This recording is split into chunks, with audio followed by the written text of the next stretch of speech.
Have you ever imagined that a silent, unassuming rock buried deep beneath your feet might hold the power to light up an entire city, or destroy an entire region in a single instant? This isn't science fiction. This rock exists. Its name is uranium. And believe it or not, parts of Indonesia, yes, including the lush rainforests of Borneo, might be quietly cradling this rare cosmic element beneath their ancient terrain.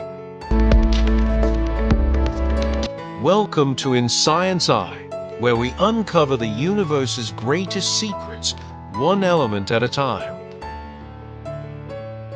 To truly understand uranium, we have to leave Earth and journey back in time, billions of years ago, long before our planet was even formed. Picture this. A massive star, many times larger than our Sun, reaches the end of its life. It collapses and explodes in a spectacular supernova, one of the most powerful events in the universe. Out of this cataclysm, new elements are born: iron, gold, platinum, and uranium. These elements scatter across the cosmos, eventually becoming part of the dust and gas that would form our solar system, our planet, and even us. That means uranium is not just a mineral. It is a gift from the stars, older than the Earth itself. Uranium is a heavy metal element, silver-gray in color, dense, and slightly radioactive. But what makes uranium truly fascinating isn't how it looks, it's how it behaves.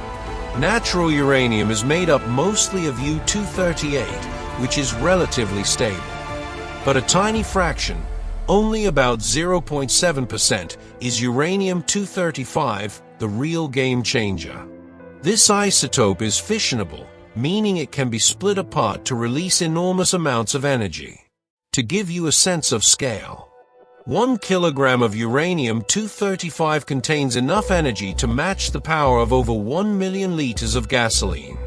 Now imagine what a few hundred kilograms can do, whether to power an entire country or level a city. Uranium is at the heart of nuclear fission, a process where atoms are split to release energy.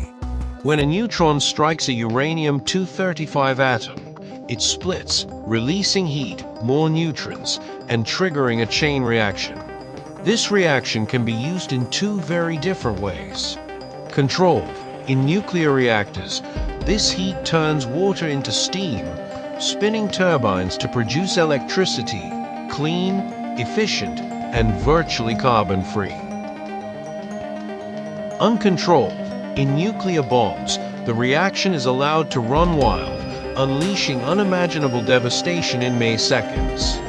The same element, two very different futures. Despite being scattered across Earth's crust, uranium isn't easy to find.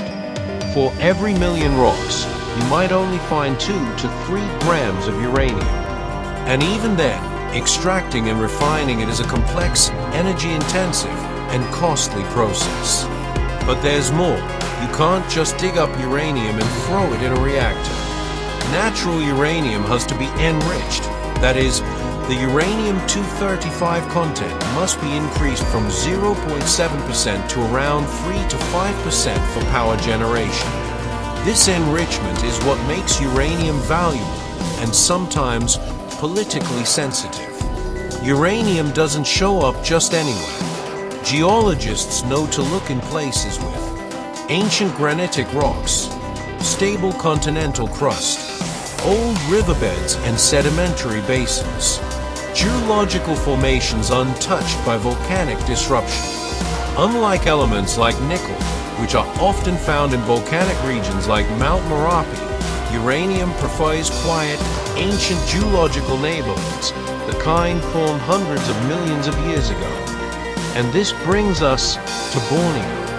You may be surprised to learn that Indonesia, a country more famous for its volcanoes and tropical biodiversity, also harbors the quiet potential of nuclear energy beneath its surface.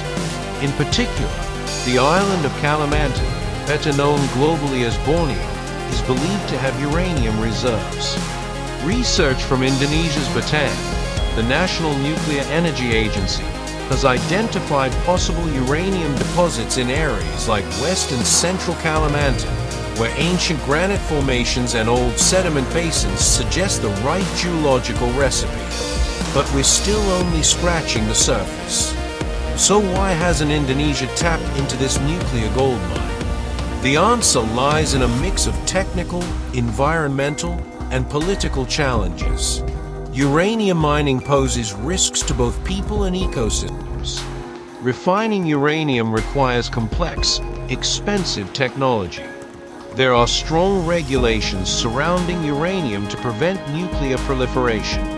And perhaps most importantly, Indonesia has yet to build its first commercial nuclear reactor.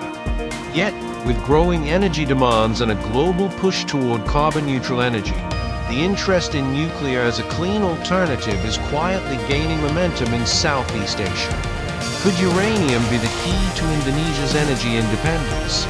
Could Kalimantan become a center for sustainable nuclear power in the region? The answer is maybe, but only if we proceed carefully. Indonesia must weigh the benefits of clean, reliable energy against the risks of radioactive material, public perception, and long-term environmental impact. Nuclear power may not be perfect, but in a world where fossil fuels are fading, it offers a compelling alternative. Uranium is more than just a rock. It's a cosmic element born in the heart of exploding stars, buried deep within Earth, and capable of shaping the future of energy and warfare. It's rare, powerful, dangerous, and full of potential. Whether we embrace it or not, that future may already be waiting, quietly, beneath the forests of Borneo. What do you think about uranium exploration in Indonesia? Is nuclear power our energy future, or is the risk too great? Let us know in the comments below. And if you enjoyed this journey through deep science and geology, don't forget to like, subscribe, and turn on notifications for more insights from In Science Eye. See you in the next episode.